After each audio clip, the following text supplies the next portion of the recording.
يدعو المعمم الشيعي حسين الفهيد عوام الشيعة بالذهاب إلى القبر المنسوب إلى الحسين رضي الله عنه والوقوف أمام هذا القبر ومناداته: يا إمام أنت الرؤوف، يا إمام أنت الرحيم، ثم يقفوا أذلاء لمن في القبر. السلام عليك يا ابن رسول الله.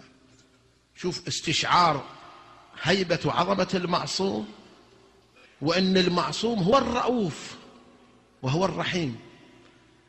قال له: مولاي أنت تعلم أنني لا أكذب ولا أخون ولا ولا ولا ولا، وقد بحثت في كل مكان عن بيت أن أسكن فيه ولم أجد، وأنا الآن قلت لعيالي أني أنا حصلت بيت مجاور للحضرة، فيا مولاي أنت الرؤوف احفظ ماء وجهي.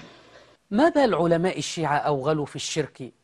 هل يجوز مثل هذه المناجاة وهذا الذل والانكسار في الدعاء لغير الله سبحانه وتعالى؟